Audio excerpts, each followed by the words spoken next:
오늘 저와 함께 한 번 더 묵상한 말씀 가운데 같이 나눌 말씀은 사도행전 9장 19절 하반절부터 22절까지입니다. 같이 한번 읽어볼까요? 시작.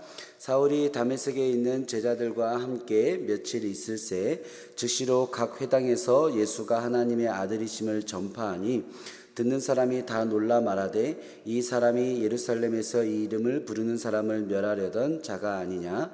여기 온 것도 그들을 결박하여 대제사장들에게 끌어가고자 함이 아니냐 하더라. 사울은 힘을 더 얻어 예수를 그리스도라 증언하여 다메섹에 사는 유대인을 당혹하게 하니라. 아멘. 오늘 말씀을 보면 사도 바울이 다메섹에서 이제는 그 예수님을 만나서 3일간 눈이 안 보이는 상황이 있다가 예수님께서 아나니아 제자를 보내셔서 사도 바울의 눈을 다시 뜨게 하시죠. 그리고 나서 다메섹에 있었던 제자들, 여기서 제자들이라는 것은 12제자들을 얘기하는 것이 아니라 다메섹에서 예수 그리스도를 믿고 있었던 사람들, 또 예루살렘으로부터 핍박을 피해 다메섹에 와 있었던 성도들을 어떻게 보면 교회의 성도들이라고 이야기하면 할 수 있을 것 같습니다. 그들과 함께 있다가 사도 바울이 즉시로, 오늘 말씀은 즉시로 사도 바울이 그 다메섹의 회당에서 예수 그리스도를 전했다. 사도행전을 보면 사도 바울이 전했던 복음은 크게 두 가지로 우리가 정리할 수 있는데, 첫 번째는 예수는 하나님의 아들이다 라는 거고, 두 번째는 그 예수가 바로 그리스도다라는 것입니다. 예수는 하나님의 아들인데 그 예수가 바로 너희들이 지금까지 기다리고 있었던 메시아 그리스도다라는 메시지죠. 이 복음은 그 베드로가, 예수님께서 베드로에게, 제자들에게 너희는 나를 누구라 하느냐라고 물었을 때 베드로가 대답했던 그 말, 주는 그리스도시요 살아계신 하나님의 아들이십니다라는 그 한 문장에 담겨져 있는 바로 그 복음입니다. 예수는 하나님의 아들이다라는 말, 그리고 그 예수가 바로 우리가 기다리던 메시아 그리스도다라는 이 말은 유대인들에게는 도저히 받아들일 수 없는 복음이었습니다. 왜냐하면 예수가 하나님의 아들이라는 것은 신성 모독에 해당이 됐었고, 예수가 그리스도라는 것은 지금까지 유대인들이 기다리고 메시아를 기다리고 있었던 그 믿음의 근간을 완전히 뒤엎는 것이기 때문입니다. 지금까지 그리스도를 기다리고 메시아를 기다리고 있는데, 우리가 십자가에 못 박아서 우리 손으로 죽인 사람이 그 메시아 그리스도였다라는 것을 유대인들이 받아들일 수 있었겠습니까? 이 사도 바울이 전한 이 두 가지 복음은 유대인이라고 이야기하는 사람이라면 누구나 받아들일 수 없는 것이었죠. 여러분, 복음은 원래 받아들이기가 어려운 이야기입니다. 아이러니하게도 우리는 복음으로 인하여서 이렇게 기쁘고 이렇게 행복하고 그 복음으로 우리는 살아가는데, 사실은 저 복음을 아직 모르는 사람들에게 복음은 너무나 어려운 것이죠. 받아들이기 어려운 것입니다. 여러분, 한 민족에게 복음이 전해졌을 때 그 복음의 이야기가 그들에게 듣기 좋았던 인류의 역사가 없습니다. 복음이 받아들여지기에 쉬웠던 역사가 없어요. 그래서 복음은 항상 성령의 역사와 함께하는 겁니다. 우리가 복음은 지식적으로 이성적으로 믿어지는 이야기가 아닙니다. 성령님이 역사하셔야 믿어지는 거죠. 성령님이 역사하셔야 전해지는 거죠. 우리는 복음을 지금 받아들였기 때문에 와, 이것이 진리인데 왜 안 믿어져? 라고 이야기하지만, 우리가 복음이 받아들여지고 우리가 복음이 믿어진다는 것은 우리 안에 성령님이 계신 가장 큰 역사입니다. 할렐루야. 그것으로 인하여 기뻐하고 우리가 오히려 우리 삶 가운데 행복을 누린다는 것은 성령이 충만한 역사죠. 그래서 우리가 복음을 전할 때, 전도할 때 내 힘으로 할 수 없고 하나님의 역사를 하는 것입니다. 그래서 사도 바울도 내 입의 지혜로 하지 않고 혀의 지혜로 하지 않고 오직 성령의 나타나심과 성령의 능력으로 전했다라고 이야기하는 것은 이성적으로 말을 잘해서 전해지는 것이 아니기 때문이라는 거죠. 그럼에도 불구하고 사도 바울이 전하는 복음에는 특별한 힘이 있었습니다. 왜 사도 바울이 전한 복음에는 특별한 힘이 있었을까? 두 가지 이유가 있었는데, 첫 번째는 그가 누구보다 유대인이었기 때문에 그렇습니다. 유대인이라면 도저히 받아들일 수 없는 이 복음을 전하는 사람이 누구보다 유대인이었기 때문에 그 복음에는 특별한 힘이 있었다. 두 번째로는 그가 누구보다 그 그리스도인들을 핍박하던 사람이었기 때문이다. 모든 사람이 유대인들, 복음을 전하는 사람들을 핍박하는데 누구보다 그 사람들을 잡아 죽이려고 핍박했던 사도 바울이 그 이야기를 했기 때문에 받아들인 사람들에게는 그 복음이 힘이 있었다는 거죠. 저희 아버님이 계신데 아버님이 이제 평생 교회를 다니시진 않다가 은퇴를 하면서부터 이제 교회 생활을 신앙생활을 시작을 하셨었어요. 아버님이 젊으실 때 교회를 당연히 안 다셨었고 사회생활 하셨으니까 약주도 많이 하셨고 그 당시에는 지금은 이제는 끊으셨지만 지금은 신앙생활 잘 하십니다. 잘 하시면서 끊으셨지만 그 당시에는 담배도 좀 피고 그러셨어요. 아버님이 이제는 신앙생활을 시작하신 지 얼마 되지 않았을 때였는데 아버님이 뭐 자수성가하신 분이시고 경찰로 복무하셨다 보니 뭐 성격도 아주 뭐 쉽지 않은 그런 젊으셨을 때는 더 혈기도 왕성하셨을 것 같아요.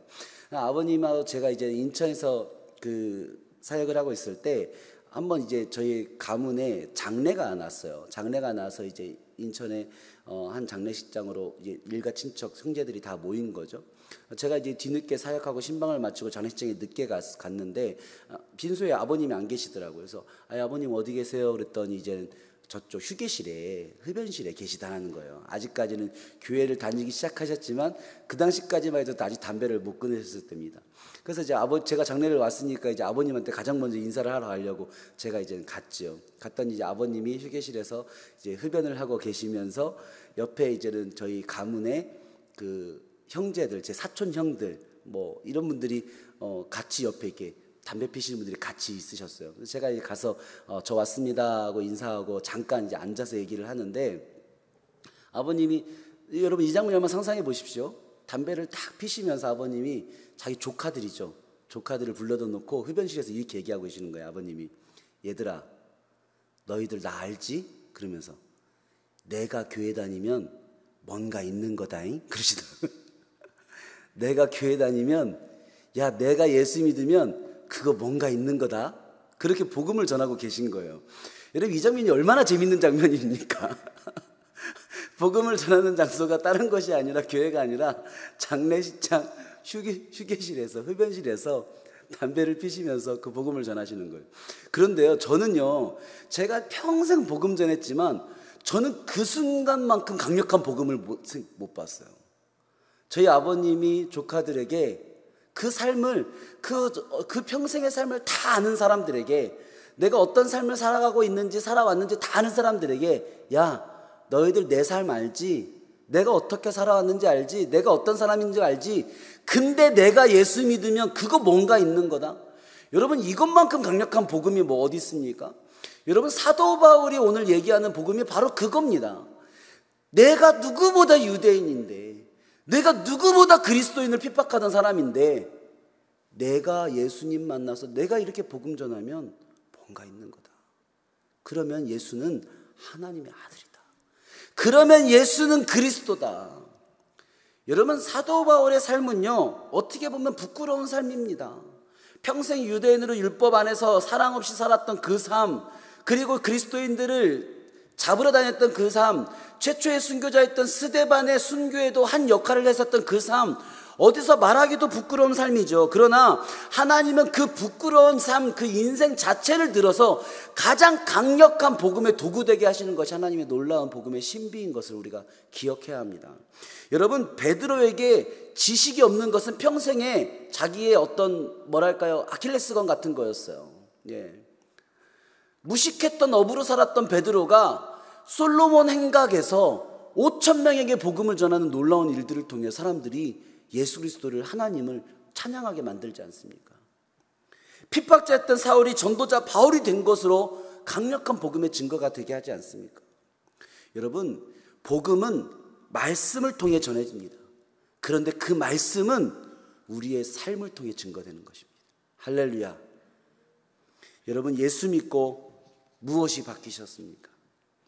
오늘 우리의 삶을 이끄는 것은 오늘 우리가 아침에 매일마다 묵상하고 있는 이 말씀일 것입니다. 그런데 이 말씀이 우리의 삶을 이끌고 있는 것은 살아가는 내 하루의 삶으로 증거하는 것입니다. 할렐루야.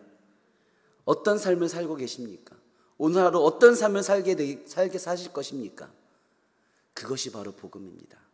야, 쟤 지난주에 걔 맞아? 이번 주에는 왜 이렇게 바뀌었어? 그게 말씀의 증거입니다. 내가 이번 주부터 기도 시작했거든. 이번 주부터 말씀 읽기 시작했거든. 그것만큼 확실한 증거가 어디 있습니까? 여러분, 제 인생 가운데 저를 통해서 하나님께서 복음을 강력히 전하실 수 있는 도구가 있다면 아마 그 중에 하나가 그걸 겁니다. 와, 제 찬일이 맞아? 내가 알던 정찬일 맞아? 야, 쟤 예수 믿고 많이 바뀌었네? 쟤 목사 되더니 많이 바뀌었네? 여러분, 그거 말고 어떻게 내 안에 계신 말씀을 그들에게 보여줄 수 있겠습니까? 하나님은 우리의 부끄러운 삶의 과거까지도 하나님의 영광의 도구 되게 하십니다. 하나님은 내 인생의 실수까지도 영광의 도구 되게 하십니다. 하나님은 내 인생의 고난과 실패까지도 하나님의 영광의 도구 되게 하십니다. 오늘 하루 우리의 삶이 하나님 그 복음의 도구 되어지는 귀한 삶이 되어지기를 축복하고 권면합니다. 이 시간 기도하겠습니다. 하나님, 부끄러운 우리의 삶, 연약한 우리의 믿음, 인생 가운데 살아가면서 넘어지고 실수하고 실패하는 삶의 자리도 하나님, 우리 안에 계신 성령님의 증거되게 하실 줄 믿습니다. 우리를 살게 하시는 그 말씀의 증거되게 하실 줄 믿습니다. 이러한 삶, 이러한 연약한 우리임에도 불구하고 우리를 이 자리에 세우시고 우리의 삶에 행복을 주시고 감사를 주시고 우리를 살게 하시는 하나님, 그 하나님을 오늘도 증거하는 삶 되게 하여 주시옵소서. 사도 바울처럼 즉시로 하나님을 전하는 오늘 하루 되게 하여 주시옵소서. 오늘 하루 살아가며 우리 앞에 복음 전해야 될, 기도하고 위로해야 될 한 사람이 있다면 하나님께서 우리로 나아가 그 복음 말씀 전하게 하여 주시옵시고, 특별히 교회 안에 슬픔과 위로를 당한 가정, 하나님, 우리가 하는 우리 삶의 시간을 내어 먼 길 찾아가 위로하고 전합니다. 하나님, 그들에게 전하는 우리의 마음과 찾아감이 복음이 되게 하여 주시옵시고, 특별히 그 가정 가운데 예배가 회복되어지고 신앙이 회복되어지고 하나님, 아직 예수 그리스도를 구주로 영접하지 않는 한 영혼에게 하나님 복음이 전해지는 놀라운 축복의 시간 되게 하여 주시옵소서. 감사드리며 예수님의 이름으로 기도합니다. 아멘.